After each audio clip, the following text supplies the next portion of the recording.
Hey, everybody. Welcome to the Health Babes podcast. I'm your host, Dr. Becky Campbell with Dr. Krystal Hohn. Today, we have Dr. Jaban Moore on. He's a functional medicine practitioner, and he is so great. He talks all about his journey with Lyme disease, and then he talks a lot about parasites. That's not something we've covered in that much detail on this podcast before. So he talks all about how you get parasites, how you test for parasites, why the testing isn't good for parasites, and then how parasites can kind of lead to other things. We talked about mold, heavy metals, all different stuff. It was really great. So I hope you guys enjoy this episode. Hey, everybody, let's welcome Dr. Jaban to the show. We're so excited to have you. You do so much of what we talk about, and we love, your whole message. We love your Instagram. We love all the things. So we know you have your own health journey. Everyone, it seems like that does functional medicine kind of had some type of struggle first. So why don't you walk us through kind of what happened with you and what brought you here? Yeah. So I'll just start with the breaking point. I was 25 years old. I was the fittest of my life. For the first time ever, had a six pack. So I looked the part to be healthy. I was in chiropractic school. I was a former collegiate athlete. I was a shot putter. So I was a big guy, like put on all the muscle. But by 25, erectile dysfunction hits, brain fog hits, walking upstairs hurts because my knees are just giving on me. So things just weren't working right. And so in chiropractic, of course, the first thing I do is I go get adjusted. I'm doing the somewhat more natural things. But chiropractic wasn't the answer for me at the time. And so then I go to functional medicine because I'm in those circles too. And I'm starting to ask around. They're like, hey, take, L-arginine. That'll help with erectile dysfunction. It's a vasodilator. I'm like, great. Okay. That didn't work. And we tried all these functional medicine tools that just simply didn't work for me. So kind of at my wit's end, I'm like, all right, let's go medical. What are they going to tell me? Well, at 25, sometimes erectile dysfunction just happens. No, I'm not accepting this. I'm too healthy in my own mind. I'm like, I do too many healthy things. I look good. I exercise. I sleep well. I'm not going to accept that. Like, well, you can just take this pill that, the little blue pill, whatever they call it on the commercials. I'm like, sure, that could work, but that's not what I want for the rest of my life. And as a Midwestern boy, I'm sitting there thinking to myself, like, depression is coming on. Cause I'm just thinking, am I going to be able to have a family? Am I going to be able to have a wife? Like, these thoughts are going through my mind, and maybe they weren't fully rational, but that's what I was feeling. And so I go to another conference with 200 doctors that are there for functional medicine. And I'm not getting a lot of answers as I'm talking to people. And my friends kind of know my story. And the guy goes, well, have you thought about Lyme disease? Like, no. I mean, I hear it in passing, but no. Tell me more. He's like, I don't really know more. Like, it wasn't popular a decade ago. So he's like, but maybe think about that. Okay. Yeah. So now I'm searching for this, the diamond in the rough, the obscure thing out there. And I find a doc in Wisconsin who, Dr. Alan Lindsley's a friend of mine now. And I go up there and his specialty was Lyme. And within 2 weeks, things started to shift for me. And I was really fortunate because I was still young. I hadn't been chronically sick. Like, my body wasn't totally shut down. My mitochondria wasn't completely broken down. So in 2 weeks, I started to see some results. That's not necessarily common with what I see in practice, but I start to see results within months. I'm feeling significantly better. By a year, I'm as good as I expect to be at 26 years old now. Right. So I'm 26. I'm getting ready to go into practice. And so now I'm somewhat, let's call it, recovered from Lyme. I'm in remission, whatever word you want to call for it. And Dr. Lindsley's like, hey, I've got some Lyme patients down in Missouri. Here you go. So my first intro into practice is Lyme disease. And again, 10 years ago, Lyme disease was like the top level. Like, this is one of the most difficult things that you're going to work on.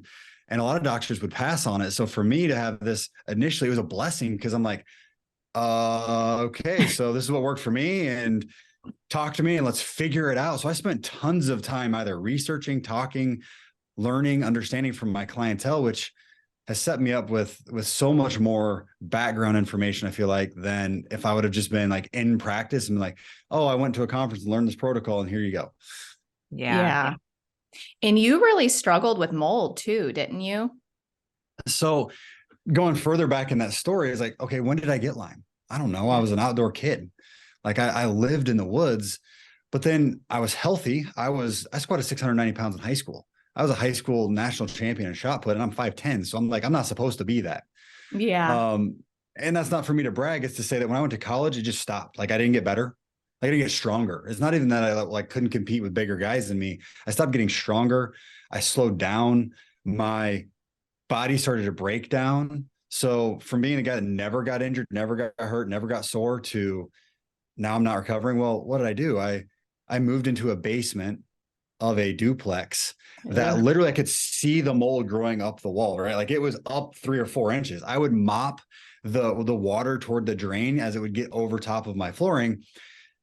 I didn't have to do that. Like there was other bedrooms, but I was trying to be cheap because I'm a college kid that came from nothing, had no money. So I'm like, I don't want to spend my parents' money. I was on some scholarship, but not 100%.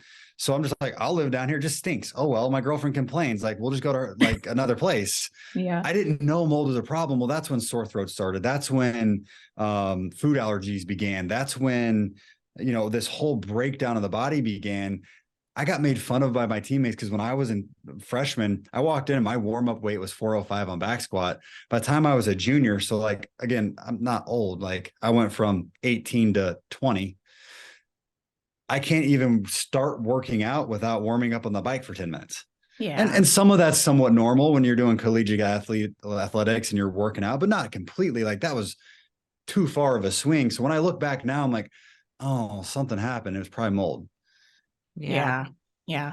And you talked about too, just how you recovered a little bit quicker. And I've heard you talk about how you feel like your detox pathways or your genetics, they're a little bit better. And that's why, right? So can we focus a little bit on that about poor detox, why we need to go slow with some of the pathogens we're going to be talking about here soon? And what are some of those markers that we need to be looking at, right? So that we can assess and help our patients better and help them detox better. Yeah. So I talk about this a lot because honestly, the clientele I work with are the canary in the coal mine. They probably were a little sicker as a kid. They are a little more sensitive to their environment.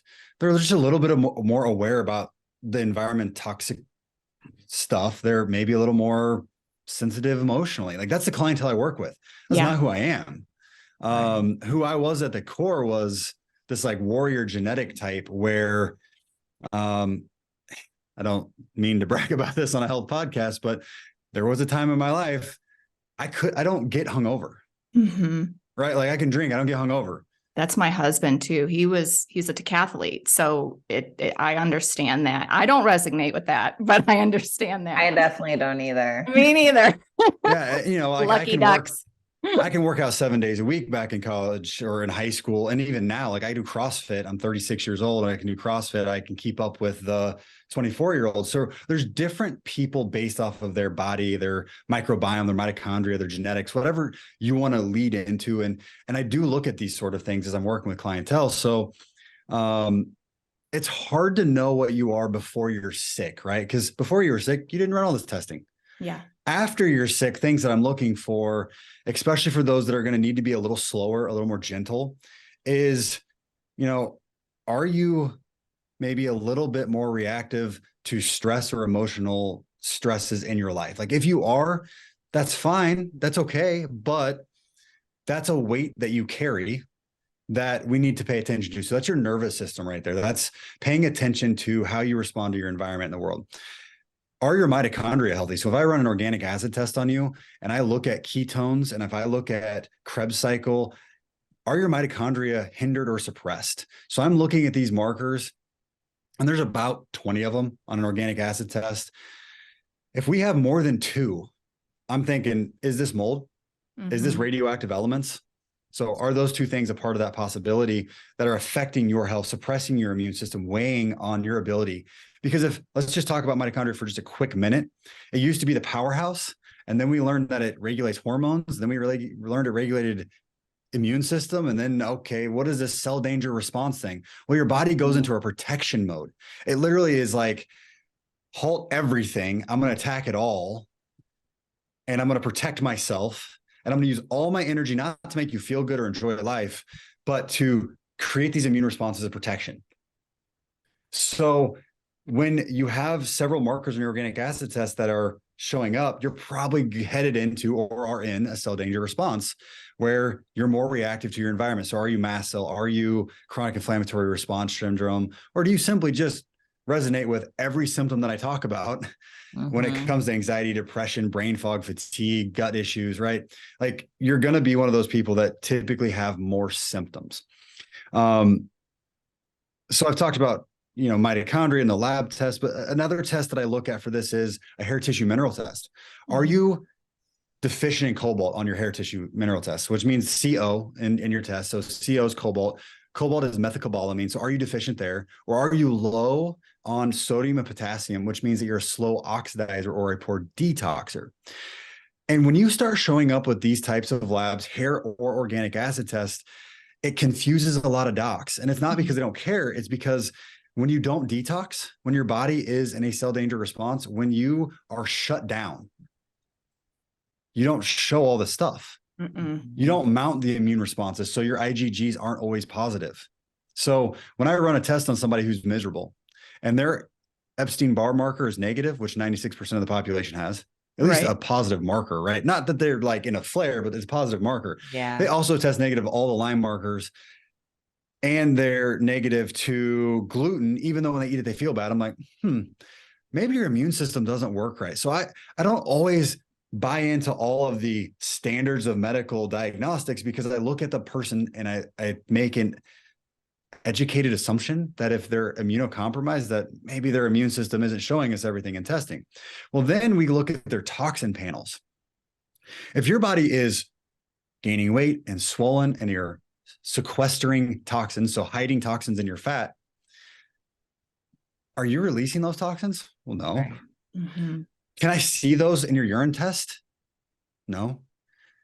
Did you already move out of that house and move somewhere else so you're away from the mold? So your body's not detoxing, it's not letting stuff out, or you'd be getting better.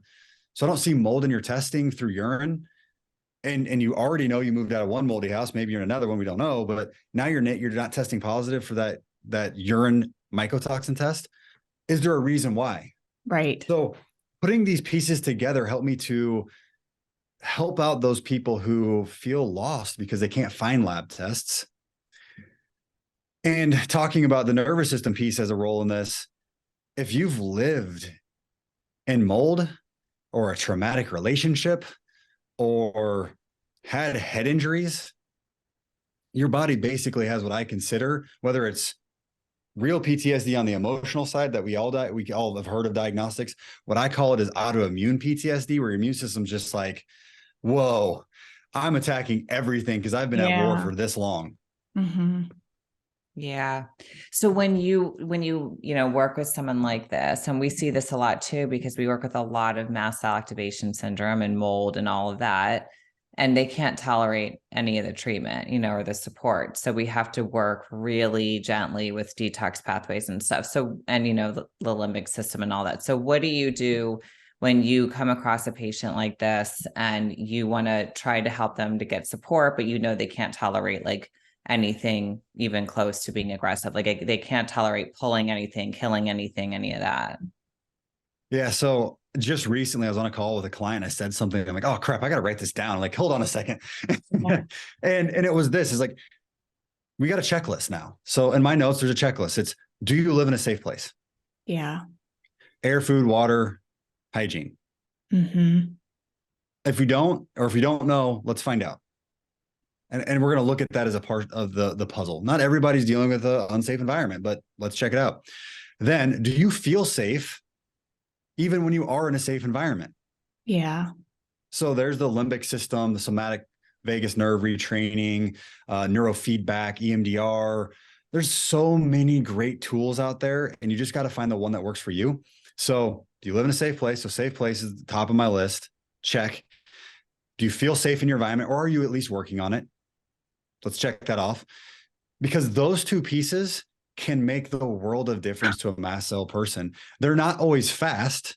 They're not like, oh, just take this pill and tomorrow we're better. Sometimes it's do this limbic retraining for 3 to 6 months which can be a valued part of our journey. Now, if we're working on those two things, depending upon your level of response, I've got clients that literally sunlight causes a herx, or red light therapy causes a herx at 30 seconds, or one drop of a homeopathic. Okay, I'm going to spend more time on the first two steps. Yeah. Those, I hate to say, are rare because I feel like I have a ton of them, but they're more rare than the average person. Mm-hmm. So then if we move into the supplement side, then it's like, okay, what do we got to do now? So where were your deficiencies? If you're potassium, sodium deficient, great, adrenal cocktail. Let's do some salt and some coconut water.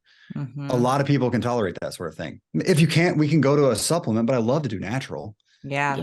And not the supplements can't be natural, but they're not as natural as something that grows on a tree. Some of my clients, especially the other day, it was 8 degrees in Kansas City, and they pop on and I can see the palm tree in the backyard. And I'm like, tell me, as we're talking about coconut, I'm like, tell me there's coconuts on that tree so I can just be jealous of you. And oh yeah, I'll just go out there and get some coconuts for my tree. It's awesome. I'm like, you're so lucky. I'm not living that life, but I'm in Michigan. Neither am I. I am.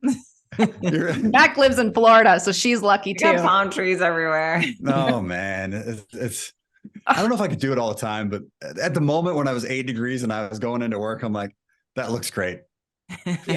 Yes. So I like to start with the nutrients, right? The diet. So remove irritants. So we can do histamine diets. We can do oxalate-free diets, whatever I find in the labs and based off the conversation that works. And then when we're in the supplement side of things, it's like, okay, were you low on cobalt? Let's start with cobalt. Do I have to crush your cobalt pill and have you cut it with a credit card and like lick up one little piece, right? Maybe, but let's start with those missing links.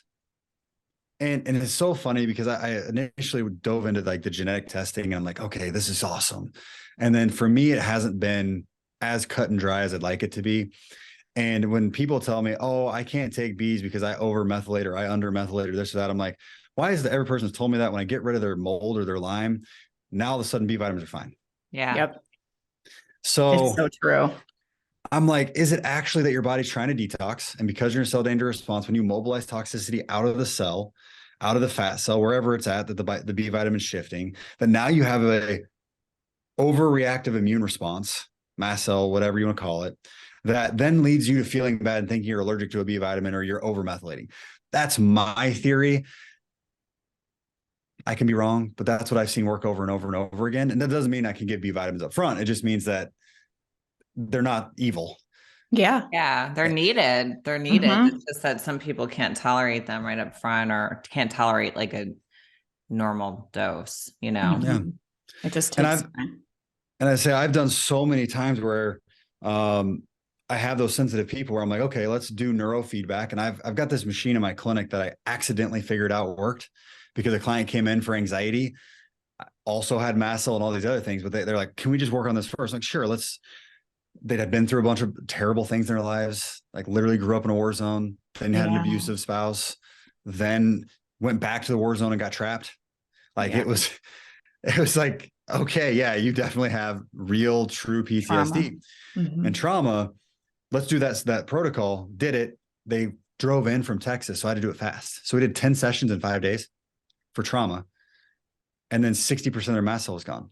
Wow. It really does. The trauma piece is such a big component. So talking about that, I overheard you talking about neurofeedback disentrainment. So can you focus a little bit more on that for those that don't know what that is and the difference between that and something like limbic work, or what is the difference with that? So I consider limbic, somatic, and vagus nerve retraining, 3 different types of retraining of the nervous system to be your at-home, self-guided in a lot of cases, although there are practitioners that can help you, but you still oftentimes are going to do some of the practice alone at home on your own. That's like your homework stuff. Yeah. That is you retraining yourself actively. So that's like going to the gym and working out, right? Whereas neurofeedback is more that STEM machine that causes your muscles to fire off. Neurofeedback is sound, light, and color therapy that is programmed through a computer. Mine specifically, you put different electrodes in the brain that will read your brain pattern, read the electricity. It doesn't send anything in, it just reads. Yeah. And it then responds to your brain like a carrot on the end of the stick with turning sound up or down based on how your brain is responding to bring you into the most average pattern for that part of your brain that we're trying to work on. So trying to bring you back into the center of the average of the population that it's recorded, where the inventors of the machine or the technicians have said, you want 10 hertz on this part of your brain for this type of brainwave. So it's trying to bring it back, because a lot of people say in the temporal part of their brain, I remember this because I was researching it when I was dating a girl, because she would just have so many difficulties when people were like chewing. She would get so angry and she was so irritable. Oh, yeah. And then I call the company, I'm talking to them. They're like, yeah, is she yellow, which is the highest color, the highest energy level when you look at the map on the temporal part of her brain? I'm like, yeah, big time. They're like, well, if you bring it down, it decreases sensitivity, right? So neurofeedback, there's entrainment, which is what we were doing with that person, that ex-girlfriend. We were training her brain to come down from this extra high set of hertz frequency in her brain back down to what is more average. Whereas disentrainment is just trying to break patterns. So if you're in PTSD, you're in fight or flight, you are protective, you just have this pattern of protection. I'm trying to disentrain that, just break that down, go back to baseline, and allow for your body then to heal from there. And what I do with mast cell clients is just disentrain this fight or flight state. Disentraining you're in danger, you need to protect yourself. Everything is bad. All foods coming in all things coming in are bad. Air are bad. That's the worst case of mast cell, right? Like they're attacking everything. I had a woman I was talking to just yesterday. She's like, I can eat 5 foods and I can't take supplements, and everything stresses me out, making my spike rate, and I have to lay back down.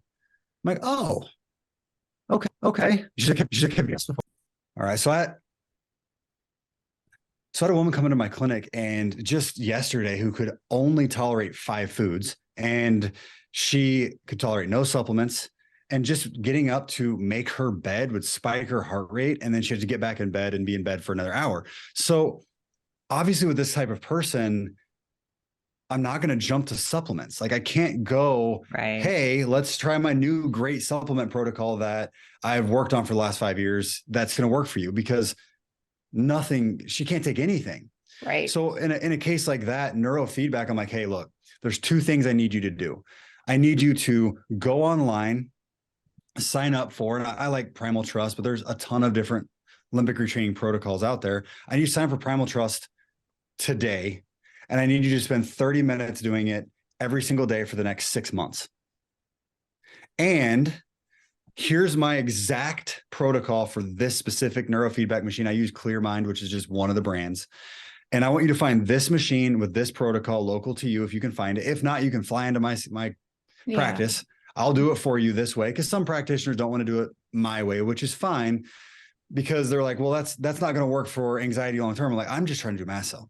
Like, right. I don't need 40 sessions. I just want to work on this one thing, which, as you know, most docs aren't working for that specific thing. Parasites and Lyme is not most people's focus.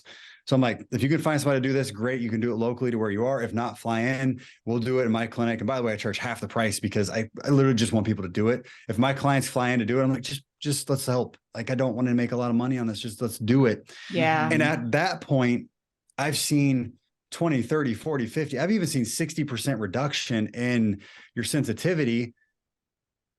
And another parent was just telling me, like, my kid could take not even 1 drop of a homeopathic.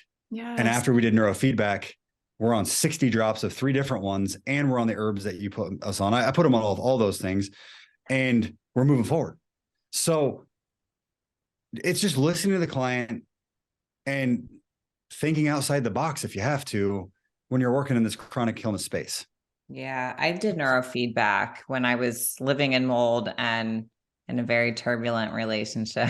And it was cool. Like I stayed there for a week and did it every day, and I felt really great. And then when I went back into the environment, I wasn't. So obviously getting out of the environment is key, but yeah, it is really neat. It's definitely cool what it does.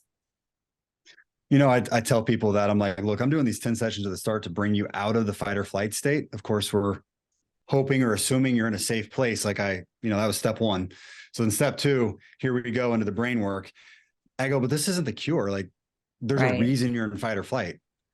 If that reason is still there, it will come back. Yeah. Which is why we've got to continue to do work. And it may not be the original reason. Like, okay, if you had trauma from a relationship that stressed your body out and you didn't eat, and then that weakened you, and then you picked up parasites, Lyme, and other things, and we work on the trauma, we still got to work on those other things. Exactly. That also stress you out and could put you back into the trauma state. So we still got to do work. We got to clean you up, but this is a beginning point. And there are people that I've had at the very end where like, yeah, okay, go find somebody, do 20 sessions for anxiety, because that is a brain pattern that's still a little stuck. Yeah, it's a great beginning point. Let's talk about pathogens though, because that's huge. Like you said, you have to actually then move on and work on these things. So what are some of the big pathogens we need to focus on? Well, you brought up mold. Mold is just this wrecking ball to your health, to your mitochondria. Like I said, there's two things really that I find that can make the mitochondria just go into a cell danger response faster than anything else, shut it down to where I can see it on an organic acid test. There's really two things, and it's mold and it's radioactive elements, meaning uranium, radon, radium, which can be in our ground or our water supplies. Mm-hmm. So those are two things that are a major problem. And mold, no one's talking about because, well, you live in Florida, like you said earlier, and mold's everywhere. So if it's everywhere, then it can't be a problem. Well, unfortunately, it can be. Yeah. Mold has been used as a bioweapon. Mold has been used as an immunosuppressant drug. Mm-hmm. So it's powerful. And it's not every mold, and it's not a tiny amount of mold. It's when that type of mold becomes overwhelming to your system and you can't adapt to it, which is individual, right? So if you have that warrior genetic type, you can probably handle a little more. Yeah. If you get hungover from a single glass of wine, you're not going to handle much. Mm-hmm. And yeah, you got to know yourself and what you can handle. So my wife, oh my gosh, we had a little mold on our wall and the place that I lived, I didn't even know it. And she started getting migraines every day, and I'm fine. I had no clue. Mm-hmm. And so we're looking around and I find it, and I immediately seal it off and open the window and then cut a 2-foot radius around it, which again, I protected myself. I sealed off the house. I blew out everything out the window. This is what a remediation company is going to do for you if you have mold. And then we replaced it. Migraine stopped. So mold, this is why I said you got to live in a safe place. Mold is a major problem that you need to have professional quality, not your general real estate mold inspector come in and find, because your general person, their job is this: tell you that you don't have mold so that you can sell your house. Yep. A building biologist's job is to check and see if the house is affecting your health. Yeah. There's a difference, and it costs different. Does, because they're a lot better than your general inspector. So mold is a huge one.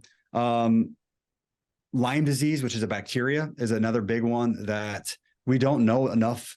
Most people don't know enough about. They're like, oh, well, I didn't get bit by a tick and get a bullseye, I can't have it. I'm like, well, first of all, Lyme can be carried by spiders, fleas, mites, ticks.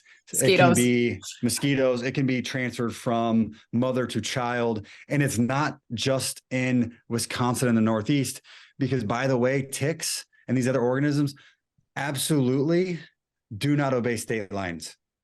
Like border crossings, they don't understand. Yeah. They're just going to cross right over,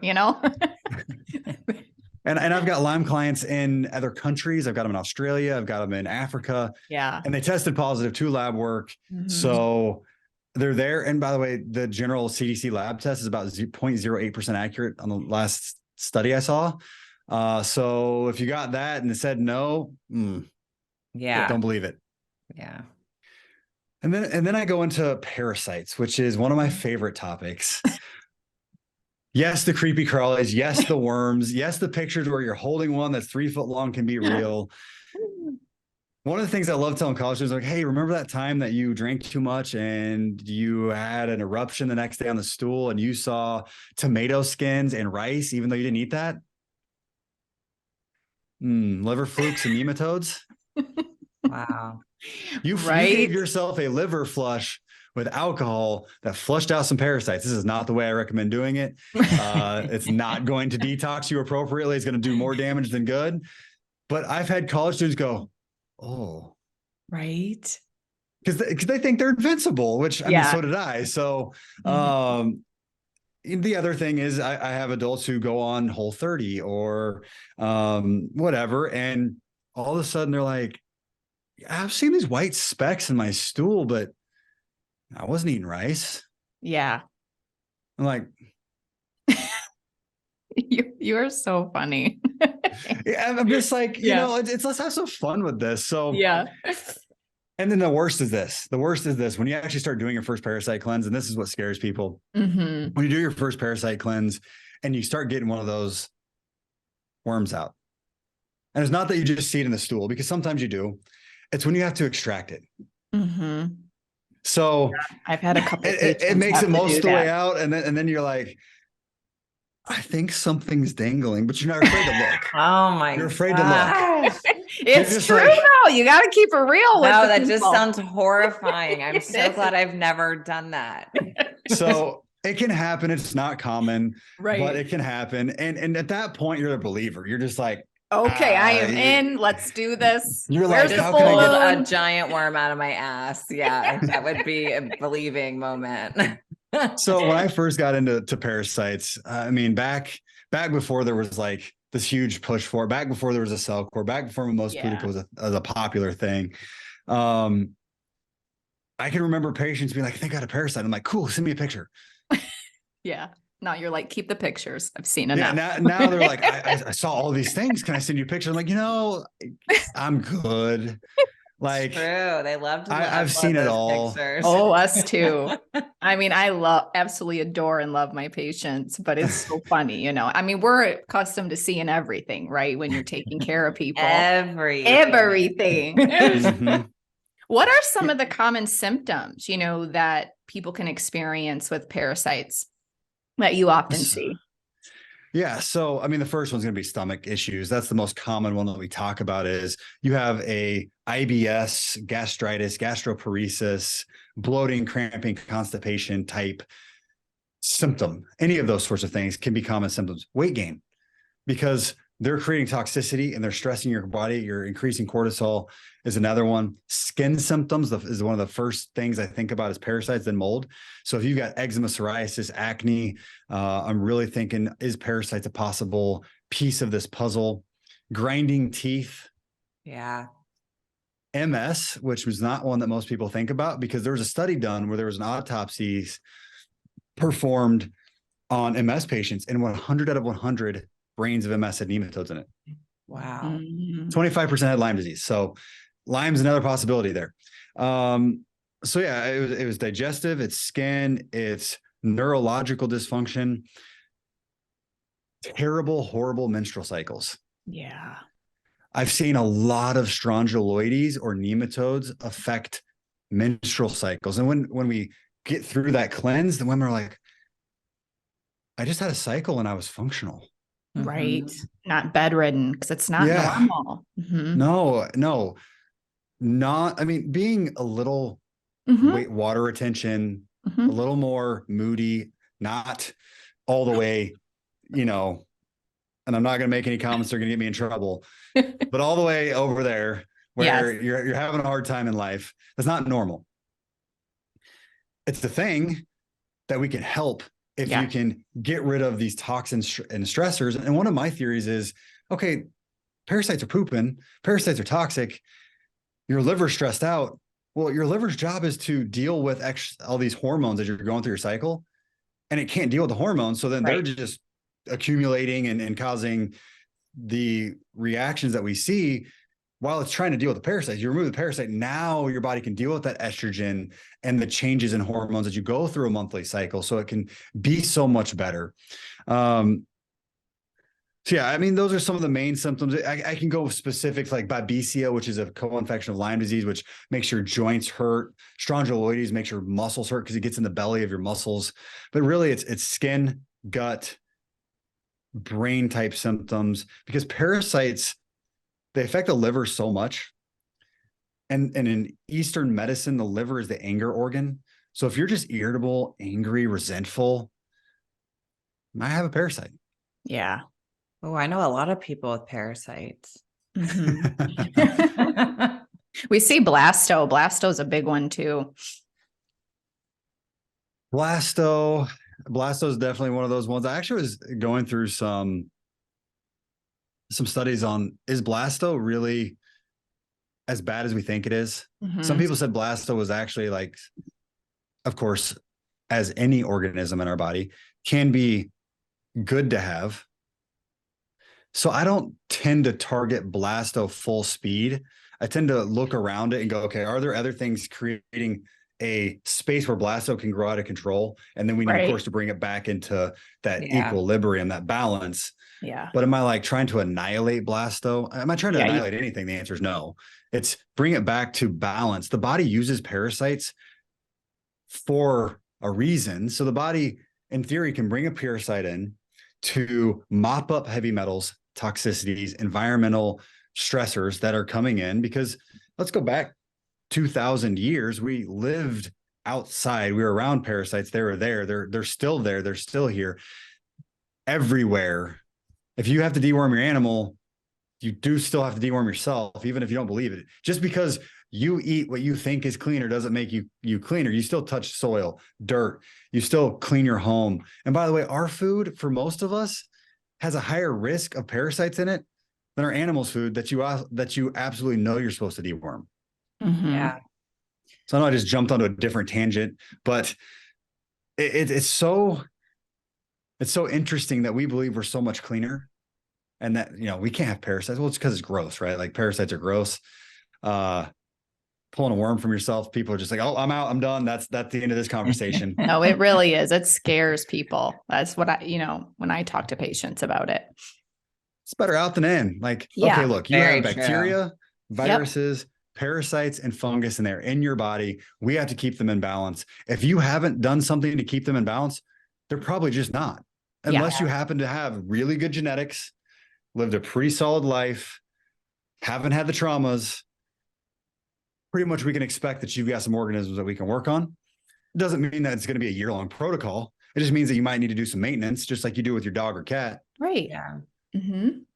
Let's talk about testing, because we know there's more people that have parasites than show up on stool testing. And we do stool testing because we do see it does help us see a lot of other things, especially with like opportunistic bacteria and working with histamine, and we can see, certain species are driving things and yeast and all that stuff. But we know that it's not foolproof, right? There's definitely some things missed.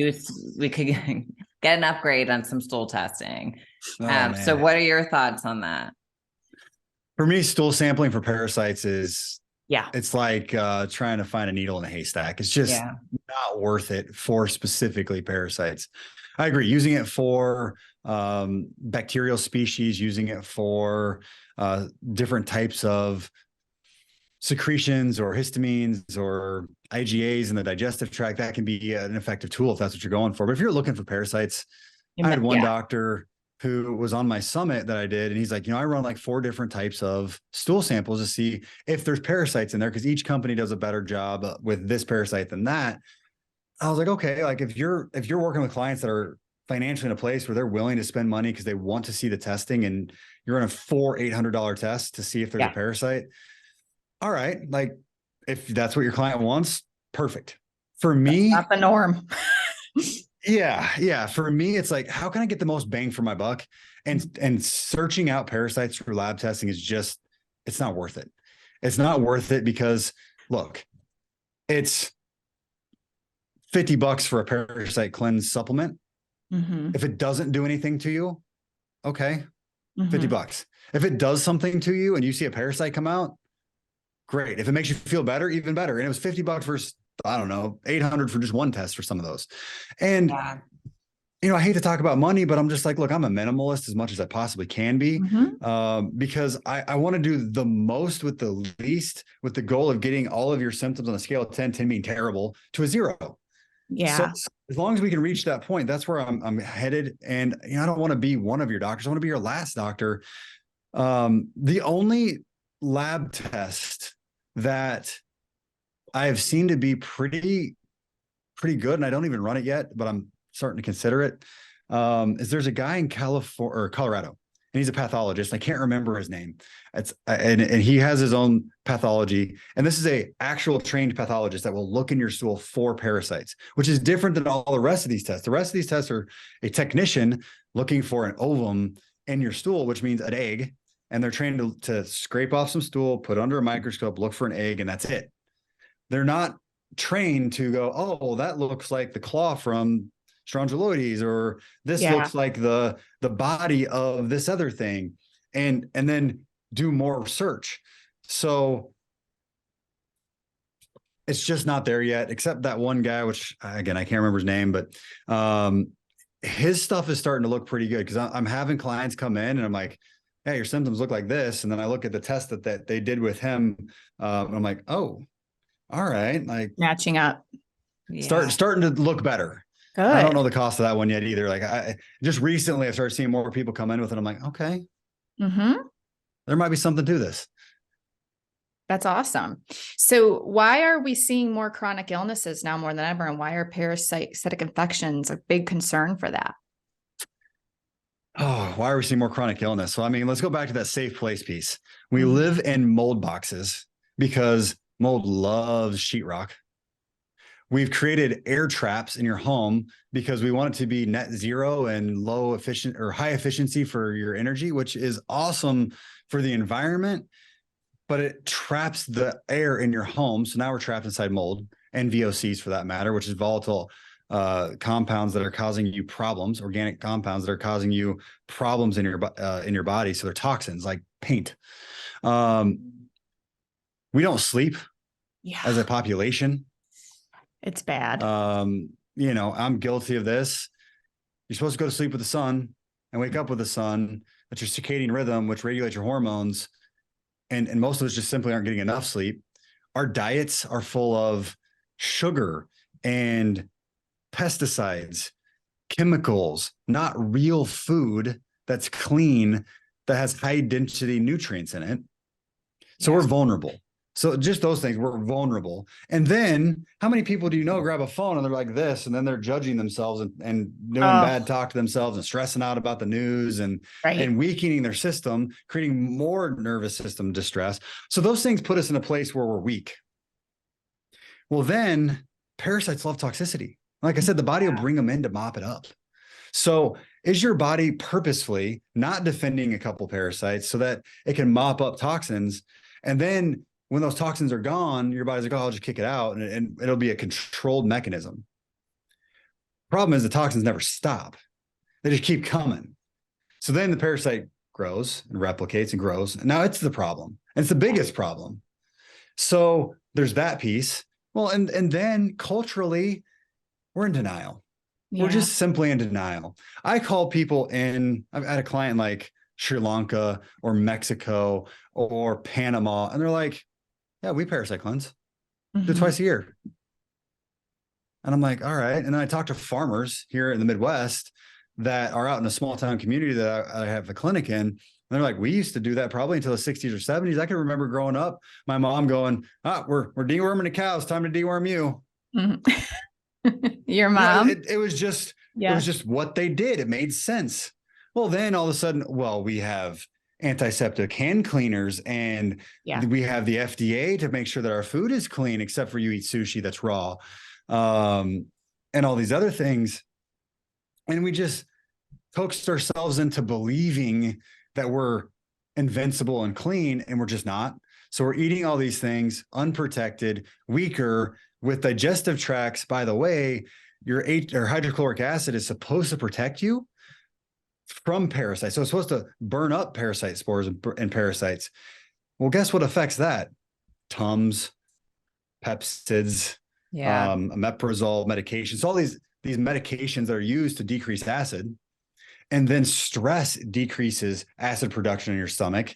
So now your first line protection that your body's supposed to have, and a giant portion of the population is compromised because they're either stressed or on a drug that is affecting their ability to protect themselves.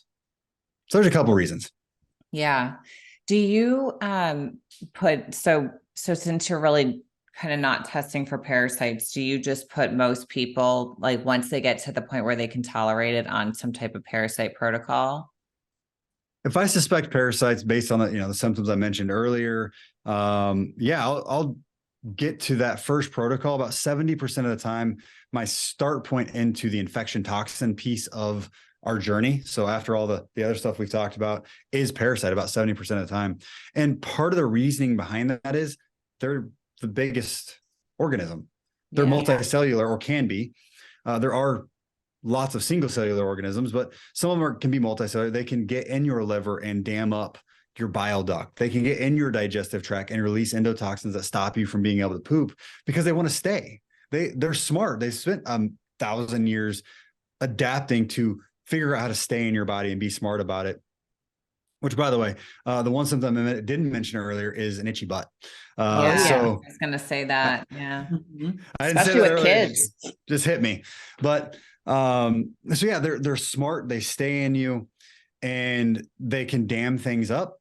And then from there, I just go down that list. Like it goes from parasite to bacteria to mycoplasma to mold, fungus to either yeast or viruses to radioactive elements and to heavy metals. That's usually the order, the most common order I see. And it's so individual to each person because, if you've got a white tongue, I'm not going to ignore that. We're going to do some candida work at the start, but the most common path is the one I just said.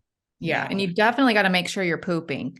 I mean, that's a huge one, right? Along with working on the nervous system component and detox pathways. Well, this was amazing. Thank you so much for, providing all this information. And it's always fun to talk to other practitioners too, because we are in the thick of it, helping people. And we really appreciate your insight. And where can people find you? Yeah, so you just look up Dr. Jaban Moore. My name's spelled J-A-B as in boy, A-N. And I'm on Instagram, TikTok, Facebook, and I have a website. And we're putting out information every single day because the mission is just to make sure people have the opportunity and the knowledge to be able to get better. Yeah, so true. And I love your Instagram. It's really good. Well, thank you. I mean, we spend a ton of time. I mean, and it's so funny because there's like clients come in with this new question, then I go and research, and then it ends up on my Instagram. So it's it's somewhat patient fed, right? Yep. Yeah. It's awesome. Yeah, it's good though, because that's why I like to take a lot of questions, and answer them because it's what it's for. Like that's what we should be doing. And we're trying to explain things to people and help them. So thank you so much for being so detailed on all this stuff, especially with parasites, because it's not talked about enough, in my opinion. So we appreciate it. Well, thanks for having me. I'm just glad to be able to get an opportunity to get the word out about some parasites. Many other things. Send him your pictures in his DMs if you get any. My social media team will be so happy as they collect those for me. Too funny. Have a great day, everybody. And thanks again. Thank you guys so much for listening to this episode. And if you love this episode, please leave a review. It only takes a couple minutes. And you can find out more about us on drbeckycampbell.com. And you can follow us over at Instagram on @HealthBabesPodcast, @Dr. Becky Campbell, and @Dr. Krystal Hohn. Have an amazing day.